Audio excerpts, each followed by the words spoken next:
10, 9, ignition sequence start. All engines are running. Liftoff, and the clock is starting. Roger, the clock is operating. We're underway. It's one small step for man, one giant leap for mankind.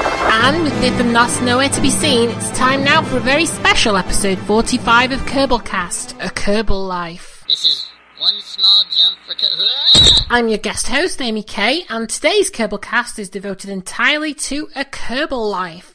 That's right, with Nos on EVA this week, Biff, in his infinite wisdom, decided to hand me the reins and take over the episode for a look at A Kerbal Life. So, here I am. We'll play every episode today, include some insights from the stars of the show, aka Biff and Nos, and we'll end with a brand new episode. And then next week, Biff and Nos will be back as normal. Now, long-time listeners will remember as the Kerbin Turns, which was a segment done by Biff and Nos in the early episodes. It was a joke of the week sort of sketch segment, but it actually inspired me to come up with the idea for what actually became A Kerbal Life. I thought it would be fun to do, add variety to the show, and perhaps provide a few laughs along the way, which isn't really difficult when dealing with KSP. But I thought an ongoing serial would be, quite interesting. There was a lot of places we could take it. And so I sent an email to Biff around episode 17 with my idea, and he asked me to write a script, and I did and sent it to him, and I think he enjoyed it, because he asked me to record it and send in a demo. Now, at the time, I was thinking, big full cast production sort of thing, which I did for the demo, but my immediate surroundings are hardly Hollywood, so I didn't have, really talented voice actors, although people did do a good job, and that turned out to be a lot more effort and difficult than originally intended, and I found out that I was a much better writer than I am a director. So, with that little history, we've got a clip of the original demo, which it'll be nothing like the original episode 1. The script was about 7 times as long, so we won't play all of it, but here's a little glimpse of how the original Kerbal Life demo sounded, and it is a little cringeworthy based on the episodes we have today, but just bear with it, because it's a bit of history. My name is Jebediah Kerman. I've looked up into the sky my whole life, watching the Mun and Minmus, and imagining what wonders they might hold. I dreamt one day Kerbals will find the answers to why we are here from somewhere up there. Okay everyone, I want to thank you for answering the ad, and we hope to launch you all into space at the earliest opportunity. But after careful consideration for what we need for this mission, we've decided that Jebediah Kerman is the lucky Kerbal who will be launched today. Jebediah, if you want to come with us.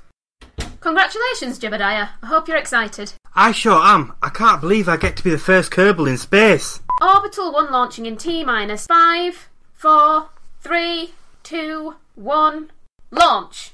MC, I'm pressing the... 50,000 feet! We did it! Great job, everyone! Orbital 1 has cleared the atmosphere. Wait!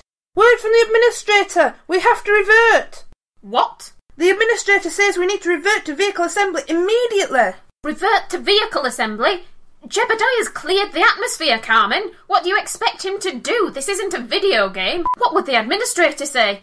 They could have a ruthless temper and strap us to one of those death traps. A Kerbal Life was written by Amy Kettlewell, with Suzanne Jackson as the mission controller, Charlotte Burton as Carmen, and half actor as Jebediah Kerman. Music and sound were provided by Cyberkinetic Films, freesfx.co.uk, and Lee Rosevere at freemusicarchive.org. And welcome back to my DVD commentary. Wait, it's not a DVD, is it? Oh well, it's still a commentary, and it's the closest thing I will ever get to a DVD commentary, so I am claiming that as this. Anyway, as you can tell, that original demo was very, very different to what we have now. Some parts of it made it into the original episode, but mostly it was its own thing. Now, after that, Biff and I had a back and forth in email, and Biff, quite rightly, I think, said that it wasn't really, what we'd both envisaged. The script was okay, but the actual putting it together wasn't that great. So, eventually, we transformed it, and Biff had the wonderstroke of casting 2 young Hollywood starlets, and by young Hollywood starlets, I mean Biff and Nos, as the main characters, and trying it again, much more condensed and much snappier and energetic, and obviously, as it turned out, Kerbalized. And so he went away and came back with episode 1, which was absolutely fantastic. It blew my brains. Now I have to say at this point, and I'll probably be saying very similar things for the first few episodes, when this started to go out, me and Biff, unbeknownst to each other, had slightly different ideas on what this was going to be. To Biff, it was a little more of he thought it was going to be a bit more like As the Curb Turns, one shots, just pump out all the comedy in sketches and pretty much not have anything deeper. Whereas me, I had in my head having it, as I mentioned before, become an ongoing serial with characters and developing a story and long-term developing its own little world to play in, little sci-fi sandbox. Now, this meant that a lot of my scripts for the first few episodes were cut by Biff. And I'll talk about it later, but after a few episodes we had a chat and we made sure we were both on the same page and we both agreed with each other, so there was no animosity, it was all friendly. But that does mean that a lot of the early episodes were missing things that I'd put in to build the world and expand it a little, and a couple of things that I thought were funny and would possibly be quite fun long term didn't make the cut because obviously we had slightly different visions. Anyway, before we go any further, let's start it off, and here is episode 1, the beginning of A Kerbal Life.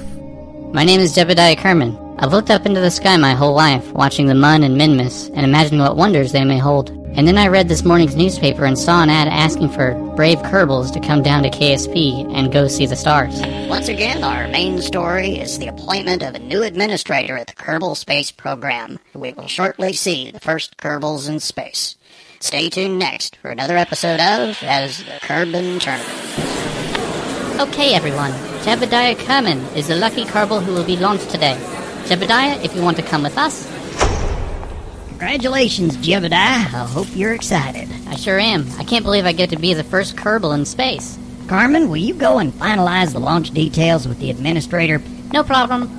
Oh, and I'm sure you'll be pleased to know that the administrator is grateful for the junk metal you donated last month. Well, it was only going to waste. I actually fell off my brother's old rollie that doesn't run anymore. So, what are they doing in there? Oh, the scientists are preparing tests on some goo. You'll actually be taking some of that up with you today. Never heard of goo. It's top secret goo. It's so weird, though. Some people like to come up here and watch through the glass in case it does some... Hey, whoa! Don't touch the glass! That goo could squirt out, burn through it, right into your face and blind you in a second. Really? Maybe. It doesn't mean it couldn't do that. Okay, right, here we are. I'll leave you with the prep team, and I'll speak to you again at liftoff. Good Kerbal, Jeb. T-minus 90 seconds and counting. Orbital 1 to mission control. All lights are on. Nothing's flashing, so I think that means I'm ready to go. Copy that, Jeb. How you feeling? I've never been so excited. I do have one small question, though. How exactly do I get into orbit? Oh, don't worry about that, Jeb. We'll guide you all the way through, right from here. Okay. And you know I don't know what any of these buttons actually do, right? Nah, you don't need to worry about them either. Okay, if you say so. T-minus 60 seconds and counting. Mission control to Orbital 1. The administrator has cleared us for launch. You see that big red button? The one that says launch? That's the one. I'll count down from 10, then you press that button. Understood. Okay, let's do this, everyone. Orbital 1 launching in T-minus 10, 9... Oh, hell, launch! MC, I'm pressing the... Alright!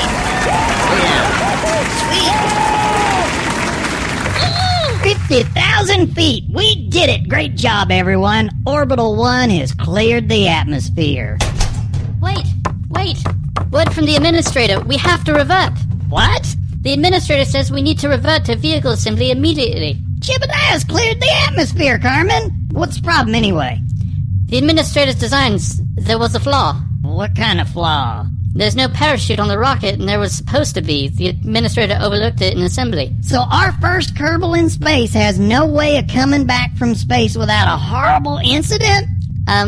Yes? But Carmen, didn't you notice there was no parachute? I did think it was an odd design choice. Why didn't you say something? Jebediah's up there with enough scientific research to make a difference to the whole of Kerbal kind. Not to mention what would happen to the KSP if the first Kerbal in space was the last Kerbal in space. Carmen, take out another ad. Look for some more Kerbals who are both brave and stupid this time. We need to figure out how to get Jeb home. And welcome back to my DVD commentary. Yes, I am claiming this still as my DVD commentary, even though it's not a DVD and it's not a commentary. But oh well. That was episode 1, and imagine my face in a little picture-in-picture like you would have on a DVD, of course, and with a bit of trivia from Nos, who says that his voice for Carmen was him actually trying to sound like me. So I'm not quite sure whether to be pleased or not of that, but hey, that's some trivia for you. And another of his voices, his original Jeb, was based on the guy from The Signal, which means absolutely nothing to me, because The Signal that I know of is a Firefly podcast, and I'm pretty sure that that is not what he's talking about. We've got episode 2 coming up next, but before episode 2, I just wanted to say that my initial reaction after listening to episode 1 was I was blown away by what Biff and Nos had put together.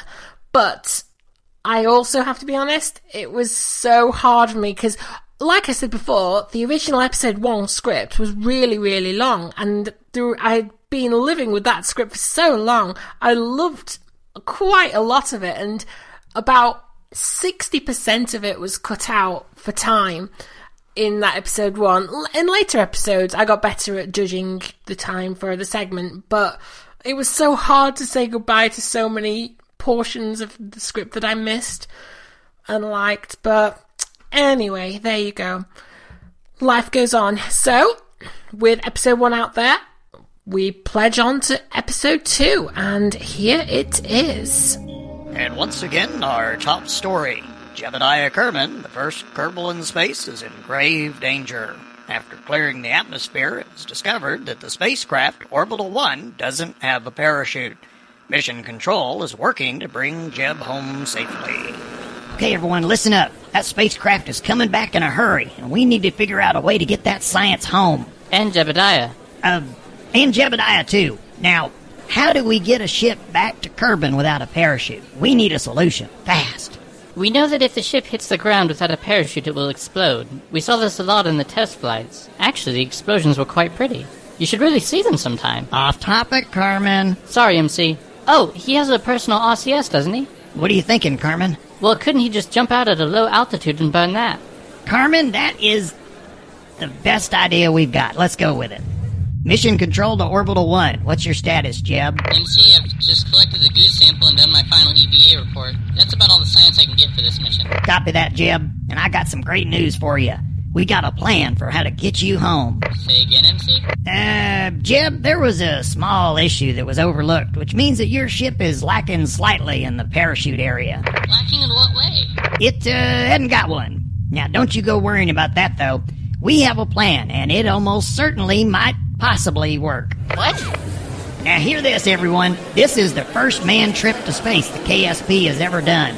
And on this day, on my watch, we will get that science home. Jebediah. On my watch, we will get Jebediah home. MC, Orbital 1 is re-entering the atmosphere. I hope you are sure about this. Relax, Kerman. And remember my catchphrase, failure is only one option. That's not very reassuring. Yeah, I'll work on it. Mission Control to Orbital 1. Jeb, quickly put the goo in your sock, the reports in your pocket, and get ready to exit the command pod. Did you say exit, MC? Don't you worry, Jeb. Like I said, we have a plan. At my mark, you need to jump out and Fire the RCS in your suit straight up. Okay, if you say so, MC. But I'm still not sure about this. Don't you worry, Jeb. Approaching 5K altitude in 5, 4, 3, 2, 1. Now, Jeb. I told you the explosion was pretty, but that means... Oh no, we lost the science! And Jebediah. And Jebediah! A Kerbal Life was written by Amy Kettlewell with music by Lee Rosevere. Jebediah Kerman and Kerbal Space Program were created by Squad. The game is available for purchase on Steam or KerbalSpaceProgram.com. Welcome back again to, okay, it's not a DVD commentary, but a commentary of some description with me.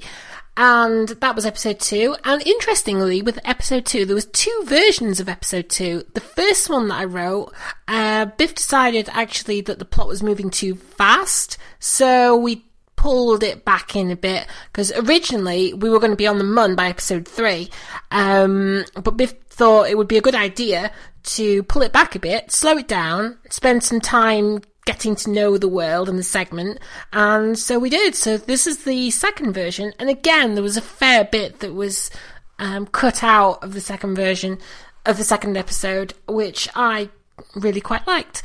But this was probably the second last episode before we had to sit down and talked about what we actually thought this segment was going to be. So that was why Biff thought it was one thing, I thought it was another. So all these extra non-necessary pieces were cut out. But yeah. So another piece of trivia, if you are interested, is the voice of MC, which is provided by that one and only Biff. He based his voice on Slim Pickens, and the newscaster that he also does is Walter Cronkite.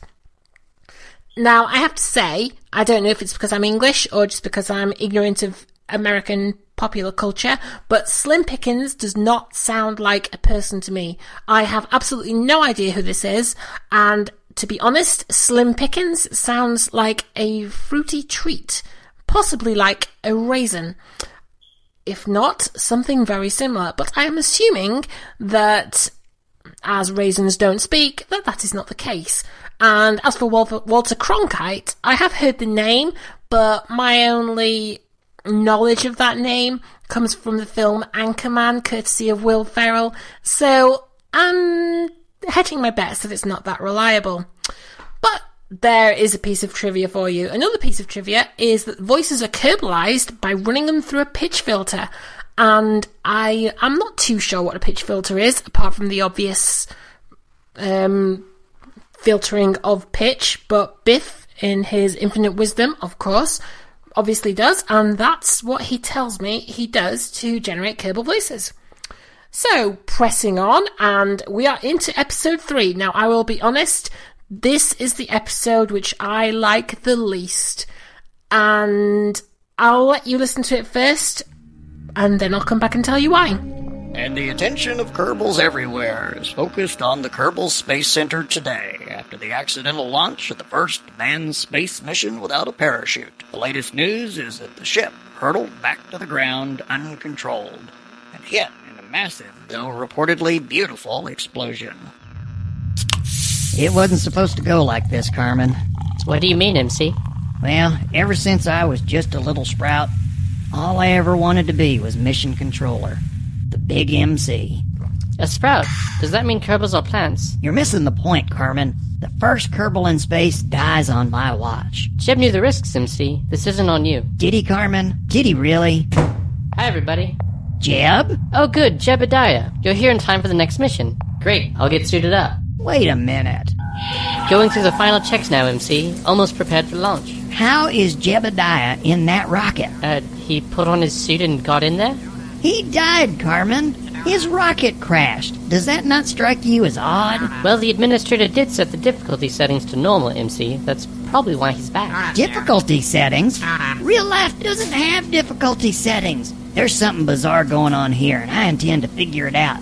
I need to know the truth. I'm gonna be single-minded about this. I'm gonna focus on this like a laser. My attention will not waver. Look, the donut cart is here. Donuts. Mission control to Mooner 1. We have the go, and you'll be launching in a minute. MC, I got a good feeling about this mission. Well, remember my catchphrase. Failure is another form of success. Keep working on that one, MC. I'm not sure that one even makes sense. Right. To the mission. What can possibly go wrong?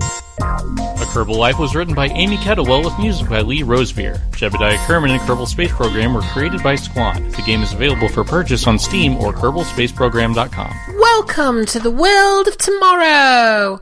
And by that, of course, I mean welcome back, and that was episode 3.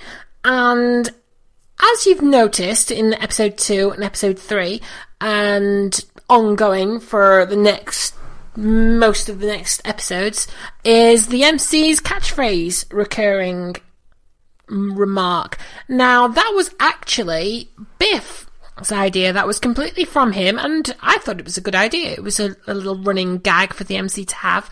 He came up with the first couple, I came up with a few after, and yeah, that was Biff's first major contribution to it. He had a major contribution to the next couple of episodes with the checklists for orbital maneuvers and further out, but that was actually pretty much entirely written by Biff.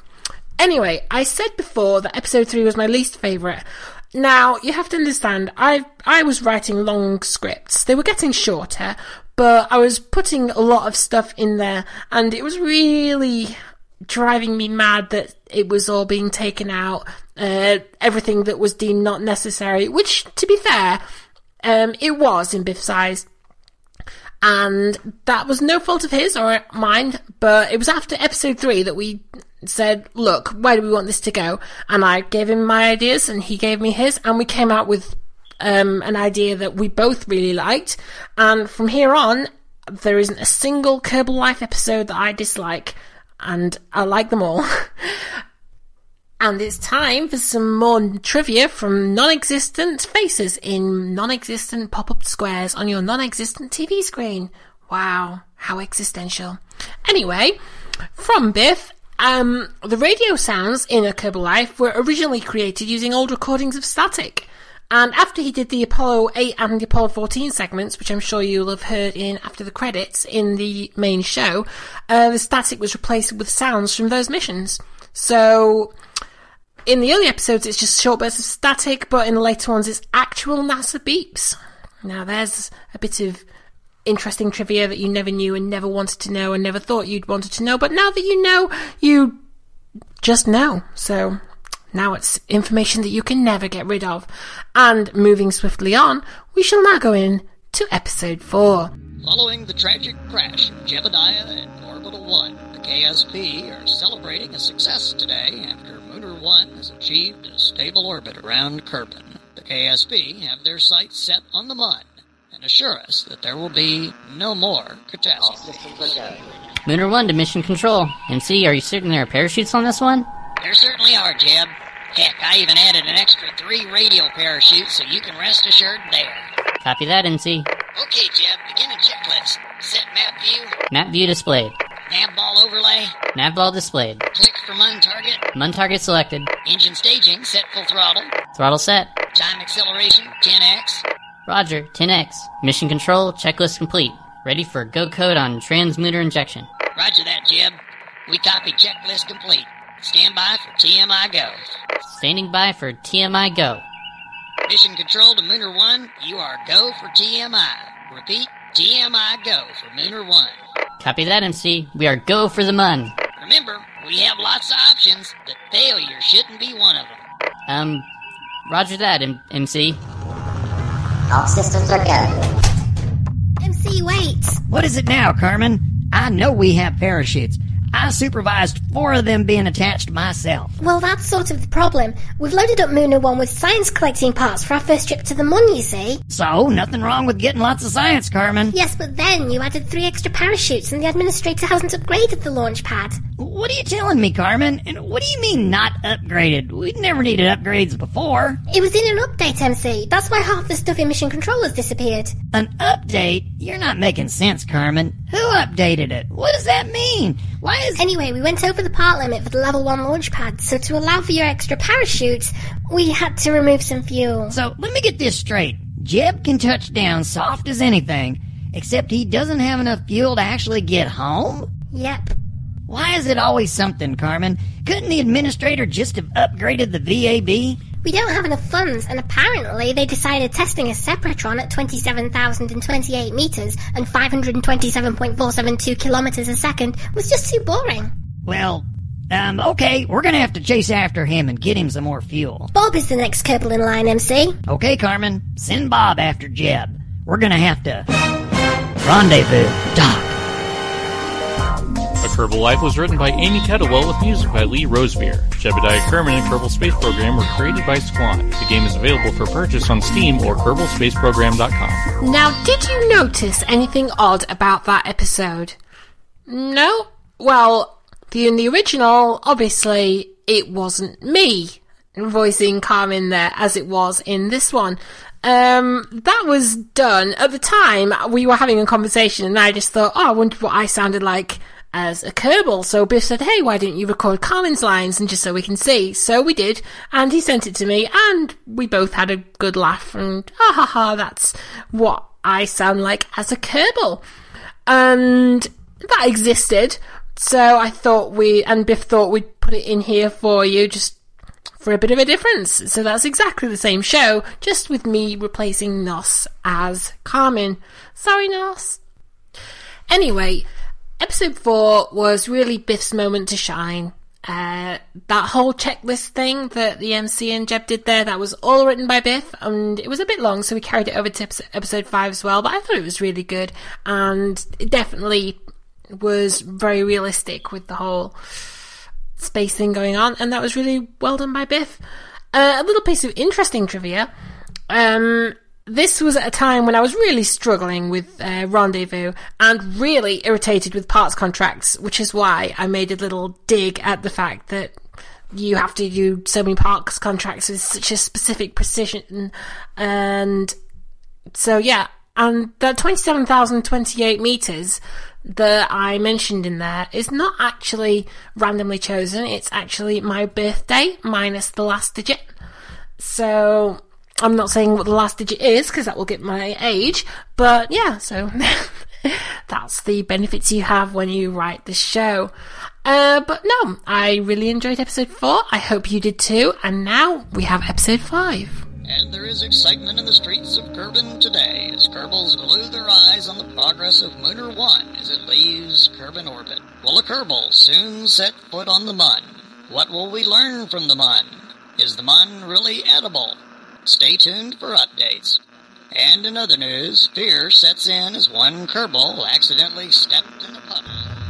Mission control to Lunar 1. You're approaching the Mun transfer window. Time acceleration off. Copy. Time acceleration off. Standby engine staging. What's the key for that again, MC? It's spacebar on my keyboard, Jeb. Spacebar ready. Full throttle on your command. Okay.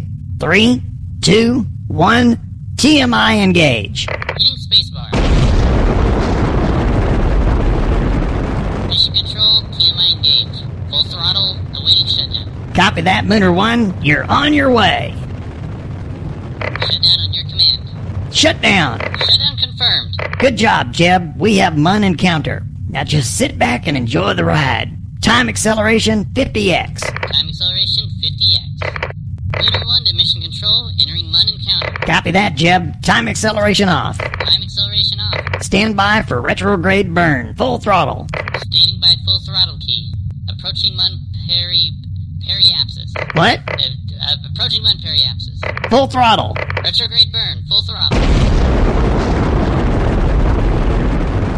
Almost. Almost. Lunar orbit achieved. We did it, everyone. All right.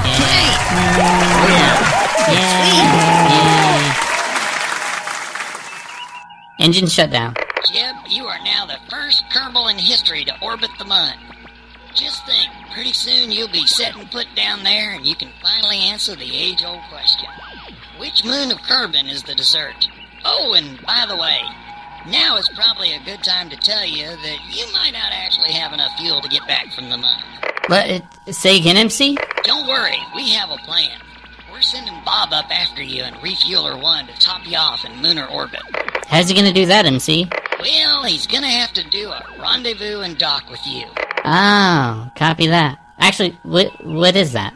Basically, we send him up, he lines up with you perfectly, and gently attaches his ship to yours. That sounds a little difficult, MC. Yeah, people talk about it around here all the time. How hard can it be? Just remember my catchphrase. When you fail, have a donut. You aren't even trying with these anymore, are you? A Kerbal Life was written by Amy Kettlewell with music by Lee Rosevere. Jebediah Kerman and Kerbal Space Program were created by Squad. The game is available for purchase on Steam or Kerbalspaceprogram.com. Trivia alert! Trivia alert! Isn't it great being able to be silly and take over a podcast like this? And it's all mine and nobody can stop me. Yes, I'm pretty sure Biff is already regretting giving me the reins to the podcast for this episode, but it's too late, so let's plod on. Yes, that was episode 5, and Jeb has to rendezvous, and the MC isn't really helping him much apart from the basics that he's reading in a pamphlet, which we'll find out in the next episode. And that was pretty much along the same lines as I was in real life. I was hearing people talking about it, but I couldn't do it, and I'll expand on that more after the next episode where we get into the nitty-gritty of it. But I did give you a trivia alert, so here is some more trivia from Biff.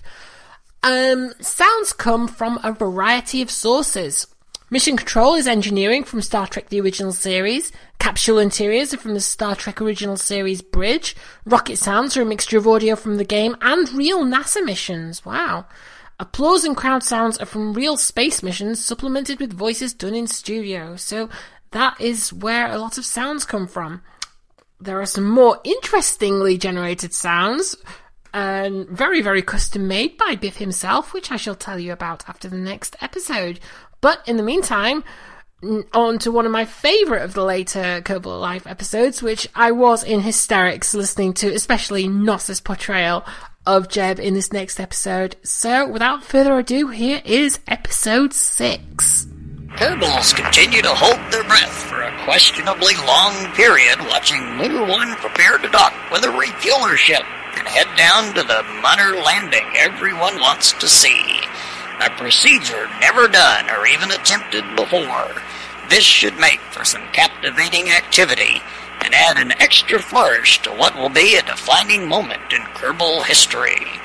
Elsewhere, after a long debate with his favorite plant, Kerbal. Mission control to Lunar 1. Jeb, Refueler 1 has achieved lunar orbit.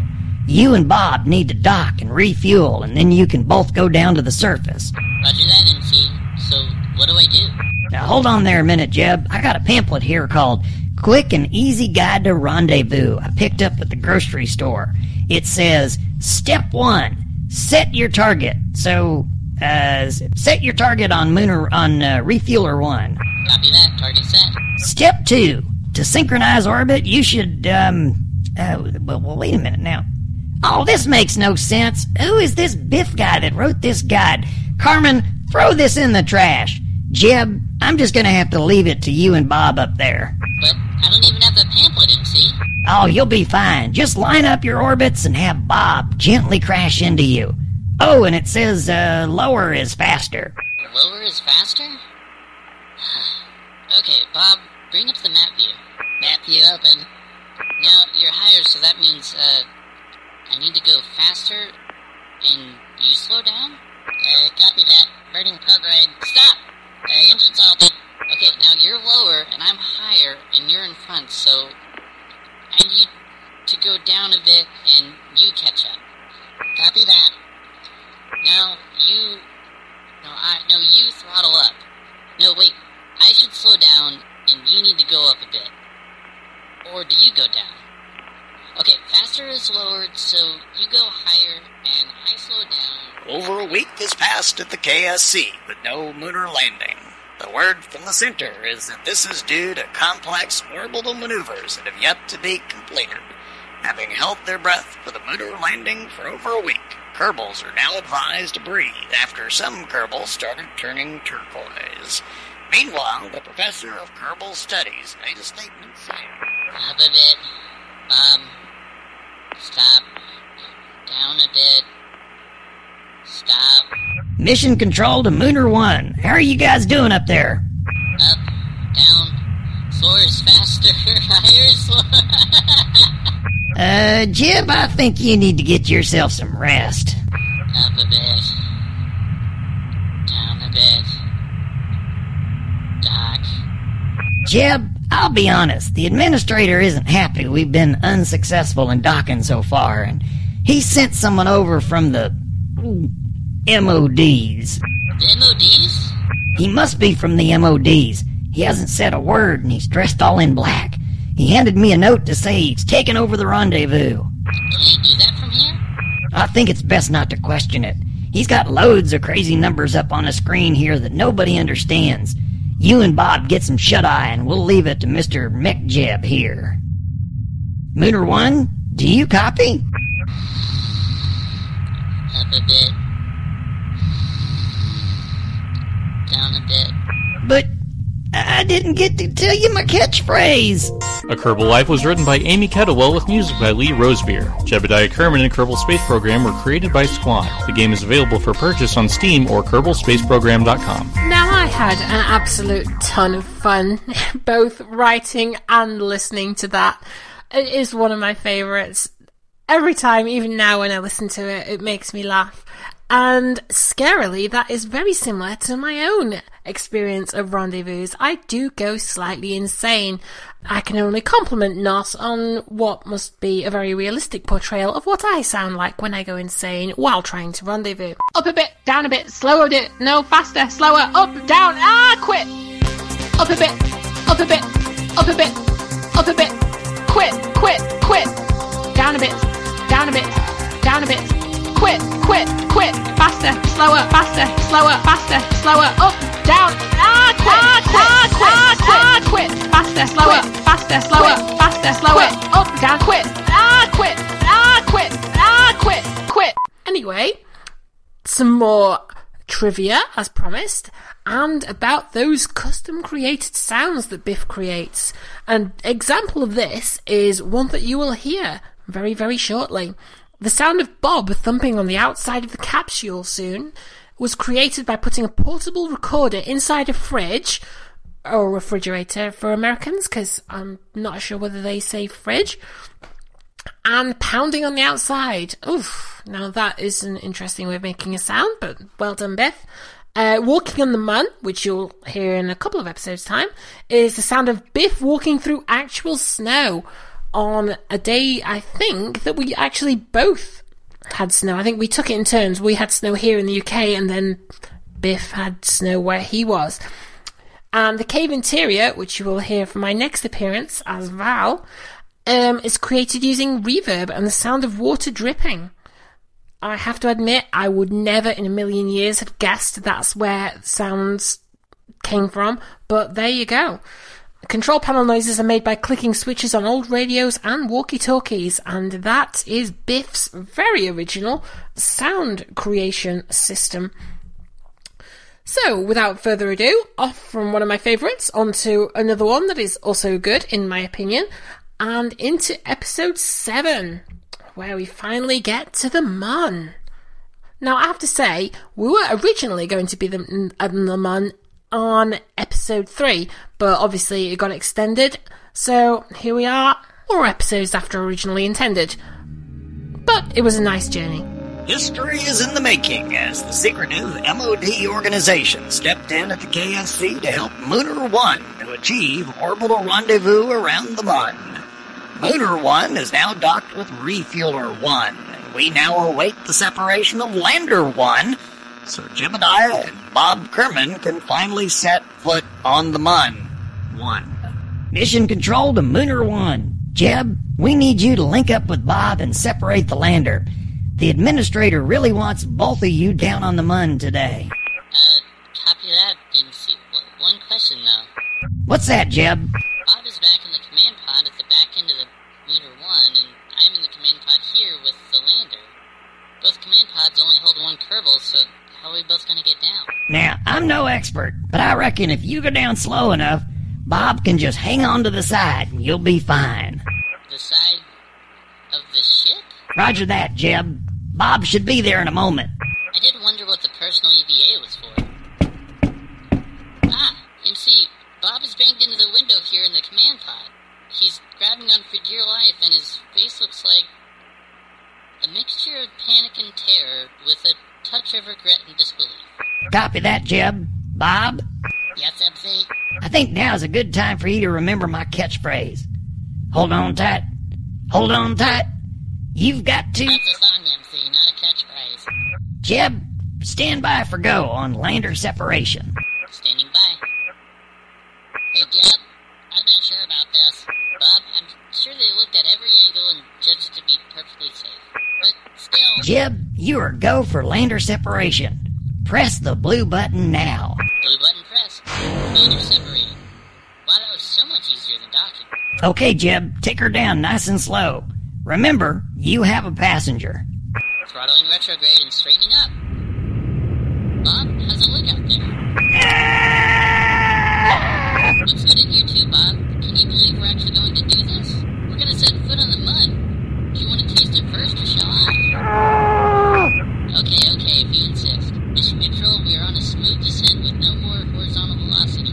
We should be touching down in the mud in 5, 4, 3, 2, 1, touchdown. We have landed on the mud. Repeat, we have landed on the mud. All right.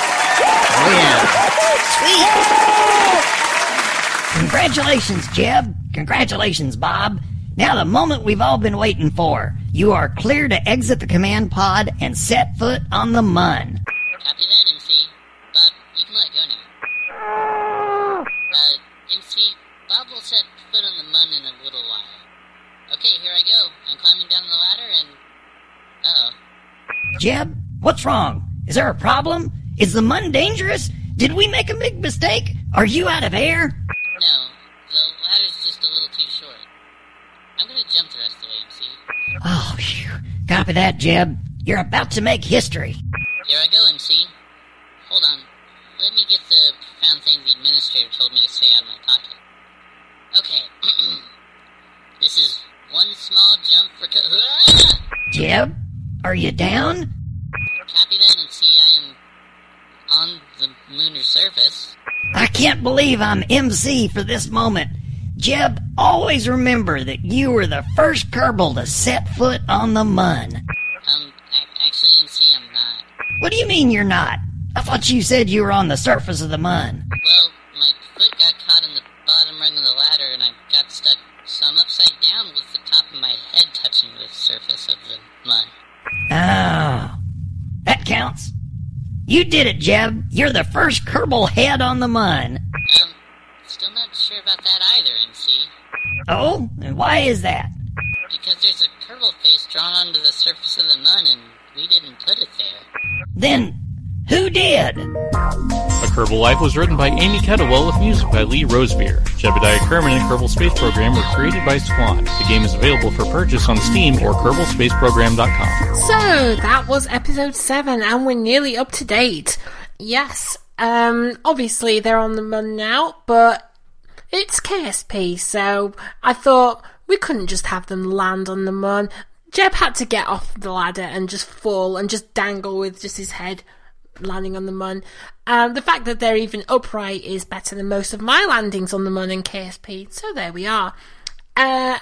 This Bob hanging onto the outside of the lander is something that originally happened in episode 2, I believe, and it was, again, as I've mentioned before, it was put off till a later date to expand the characters, get used to the world a bit more, but it was an idea that I really liked and I was certain I wanted to come back to when I could, so I came back to it here and it just filled me with joy to write a Kerbal hanging onto the outside of a spaceship as it's coming into land and then blasting off again. It's just so Kerbal. It's just so crazy that you can't help but laugh. Now, the next episode, episode 8, is where we finally find another character, and that character is Val. Now, when episode 8 came out, when I wrote it, Valentina hadn't actually been announced. I knew what I wanted to do. I knew that we were going to have a female Kerbal on the mun, and be with no other female Kerbals in the game at the time, Jeb and the MC wouldn't have any idea what they were. So that's where the idea of having them freak out and think it's an alien attacking them came from. So here it is, the introduction of Val and episode 8 of A Kerbal Life. Jebediah Kerman, a name that will go down in history as the first Kerbal to set foot on the Mun. Children will... Hold on, I'm getting reports that Jebediah actually set his head down on the Mun and not his foot. But the KSC has confirmed that is equally as impressive. Elsewhere, an expedition to the abandoned landing strip is... Jeb, are you sure it's a Kerbal face? I'm pretty sure, MC. Oh, I know a good way to verify. Hang on. What's that, Jeb? Jeb? Bob, what's going on up there? Jeb is just rolling his face at the ground, MC. Ah, of course. And why are you doing that again, Jeb? Okay, I made an imprint of my face on the ground, and it looks nothing at all like the one drawn here. Guess it's not a Kerbal after all, MC. Wait. Jeb, how exactly did you make an imprint of your face in the ground? I put my face in the dirt and rolled it. And what does it look like? Well, actually it looks flat and featureless. Strange, I never knew that's how I looked. Jeb, did you take off your helmet? Of course not, MC. Okay, good. Now, Jeb, take a surface sample and observe the goo you took up there while Bob plants a flag and chisels the plaque onto it. Roger that, MC. Surface sample taken and stored in the pod. Observing goo. Copy that, Jeb. Goo still looks weird, but in a different kind of weird. Taking notes and storing in the lander. That's all the science I can do here, MC. Copy that, Jeb. You can take it easy while Bob... MC, I've just found an arrow drawn near the face pointing north of our position. I think... Yes, it's pointing to a cave about half a click from here. Permission for me and Bob to investigate? Permission granted, but be careful, Jeb. I'm gonna get someone educated in here in case you find something. Approaching the cave entrance now, MC. It doesn't lead in very far, but there's a loud rumbling noise coming from inside. Be careful, Jeb. We've got a professor of Kerbal studies in here, and he says there shouldn't be life on the Mun. Then again, nobody's ever been there, so we can't be too sure. We're going in now. It's a small cave with only one big opening the size of a... There's someone asleep and snoring on the floor, MC. They're faced away from me, but it looks like a Kerbal from here. I'm just gonna go around the front to see if I can wake... An alien! Repeat, there's an alien on the Mun, MC! We're evacuating to the lander now! A what? Jebediah, are you sure? I thought it was a Kerbal, but when I got around the front, that was no Kerbal! It opened its eyes and I'm pretty sure it was gonna eat us! Bob snapped a picture before we ran. We'll transmit that when we get back to the lander. Mission Control to Mooner 1. We've received your transmission. What's your status? Bob and I have locked ourselves in the lander, MC. Awaiting permission to leave before the alien finds us. Yeah, about that. I showed the picture you took to the professor of Kerbal Studies here, and he doesn't think it's an alien. But it looked nothing like us, MC. What is it? He says it's a girl. A what, MC? A girl, Jeb. A female Kerbal. Nobody's seen one before, but apparently there's a theory that they exist. So what does that mean, MC? Well, for starters, it means you're gonna have to clean up the lander. A Kerbal Life was written by Amy Kettlewell with music by Lee Rosevear. Jebediah Kerman and Kerbal Space Program were created by Squan. The game is available for purchase on Steam or KerbalSpaceProgram.com. Oh dear listeners, our time wandering through the history of A Kerbal Life is almost at an end. And now that I'm being less dramatic, I hope you enjoyed episode 8, and we're getting ready for episode 9, and that would be the last one to play.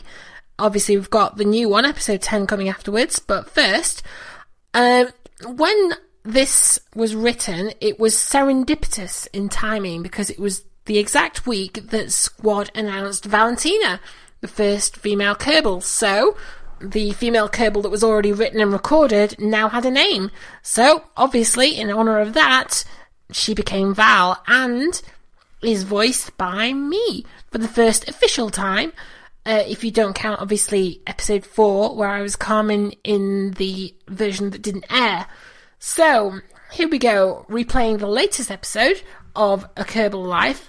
And for those of you who really like the reincarnation of BSG, like I do, you will notice a few similar things going on here in terms of plot. I sold it to Biff as like BSG, without war and without Cylons.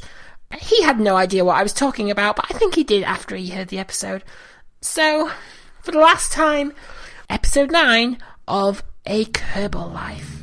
And it's all quiet here at the newsroom today as the KSC has maintained complete silence. With nothing interesting going on anywhere else, we can only hope that somewhere something interesting is happening and try and get excited about it. Mission Control to Mooner 1. Jeb, how are you doing up there? We've finished cleaning up the lander. Can we go home now? That's a negative, Jeb. We're gonna have to get you to go back out to that cave and talk to the Kerbal you found. Really? But why? Why? Jeb, you found a Kerbal in a place no Kerbal has ever known to have been. And to top it all off, it's a girl. There's lots of reasons why. Copy that, MC. We're on our way. MC, we're approaching the cave now. What do we have to ask her? Well, ask her how she got there, and how long she's been there.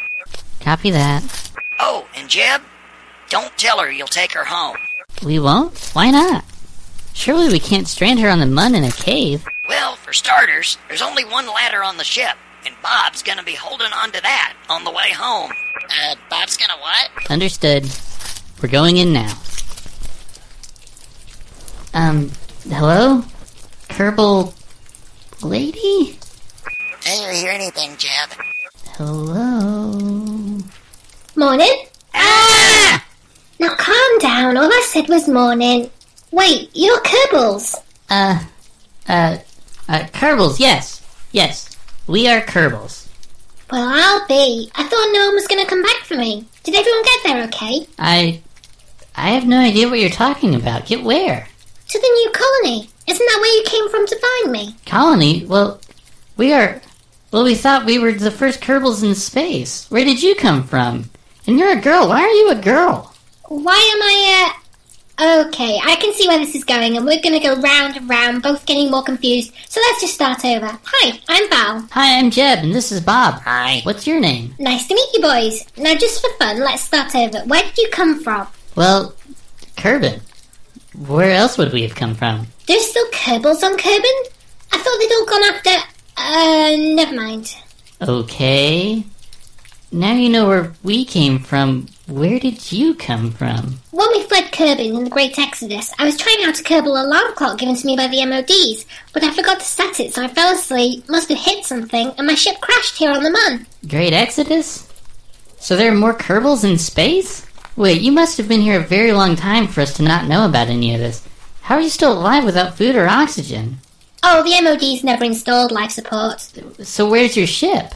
You didn't see it? Half of it's buried in the lunar surface not far from here. It doesn't work, though. So where are the rest of the Kerbals in your, Great Exodus? No idea. They were off to find a spot to make a new colony outside the Kerbin system. Hey, I've been here a long time. Can you take me home to Kerbin? I assume Kerbin is safe now. Kerbin? I'm curious and slightly worried by your question, but as far as I know, it's safe, yes. But we, can't take you home. The pod only fits me, and we only have one ladder on the outside, which Bob needs to hold on to. For the record, Bob is very happy to give up his part in this terrifying plan to return home. You can't, Bob. The MOD has installed life support for us, so we need to breathe. You wouldn't survive here. We'll make sure someone gets sent back to you, Val. In the meantime, maybe you should come back to the lander with us to talk with our MC. Sure. Mooner 1 to Mission Control. MC, we've got quite a story for you. A Kerbal Life was written by Amy Kettlewell with music by Lee Rosevear. Jebediah Kerman and Kerbal Space Program were created by Squad. The game is available for purchase on Steam or Kerbalspaceprogram.com. And so our journey comes to an end. And that was episode 9, and now all that's left is the latest episode, the new episode, episode 10 of A Kerbal Life, and then I shall be gone from this place.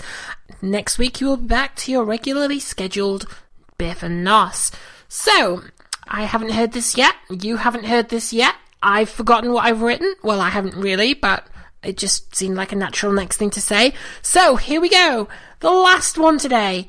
Episode 10 of A Kerbal Life. Now, in my head, I wrote this, you may be able to tell from the tone, I say that not having heard it already, but having written the script. This is kind of in my head the end of season 1. So here we go. Episode 10. I hope you enjoy it. I hope I enjoy it. I'm sure I will. I hope you will. So after that, there was no choice but to set out and look for a new home. So you have no idea where the other Kerbals who set out for the new colony are? No, and I never even thought I'd see a Kerbal again until Jeb and Bob here showed up. Okay, Val. We'll get you off the Mun and back to Kerbin as soon as we can, because a lot of people here are going to want to talk to you. Jeb? Yes, MC? We need to get you home with the science you've gathered. With these new developments, we need to advance our tech as quickly as we can to find this colony. Are you ready to leave? Affirmative. We've got all the science we can for this trip. Then prep for takeoff. Val, you hang tight for now, and we'll be back for you. Everything looks good, MC. I think I'm getting the hang of all these lights and buttons now. Engines ready? Engine's ready. Kerbal on the ladder? Bob? Kerbal on the ladder. Okay, throttle up. Let's get you home. Throttling up. And we are off the lunar surface. Okay, set a maneuver node and let's get you back to Kerbin. Copy that, MC. Heading home. Lunar 1 to mission control, we are approaching Kerbin periapsis, burning retrograde and circularizing orbit. Copy that, Jeb. What's Bob's status? He's just about finished screaming now. That's great. Now switch your radio from general to ship channel, because I've got something to say to you that Bob isn't going to want to know too much about. What's that, MC? Well, while you were away, the MODs made us aware of what they like to call deadly re-entry.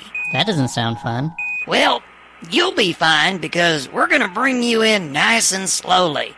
But as things are, Bob will have a slightly worse time. What do you mean? Well, he's pretty much going to become a huge green fireball and burn to a crisp. Well, that is the worst time. We can't let that happen. Now, Jebediah, when have we ever not had a plan? No offense, MC, but I'm pretty sure, given the number of catastrophic failures and unexpected situations on this mission already, that we are definitely in make it up as we go along territory and not we have a plan for everything territory. Okay, so I just came up with this on my last donut break. But it's still a plan, and we're gonna save Bob. How? Well, when you circularize your orbit, we're simply just gonna have him let go. Then at least he'll be alive and not exploding in a big fireball. I'm sure he'll be pleased to hear that. Partly. Maybe. Circular orbit achieved. Now for the difficult bit. Switching to general channel. Bob? Jebediah? How you doing out there? I'll be honest, Jeb, I'm not having a great time. Well, this may not help, but I'll keep it short.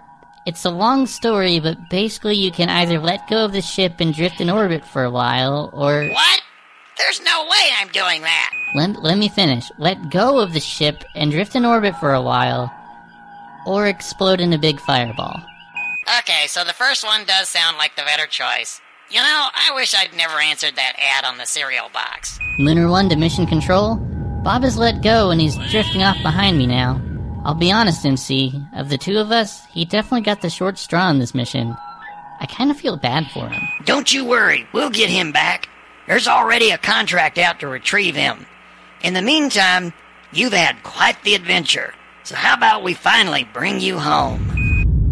After a week of relative silence from the KSC, in which many feared the outcome of the current mission, crowds have gathered to celebrate as Jebediah Kerman finally set foot back on Kerbin just moments ago, completing a successful manned trip to the moon.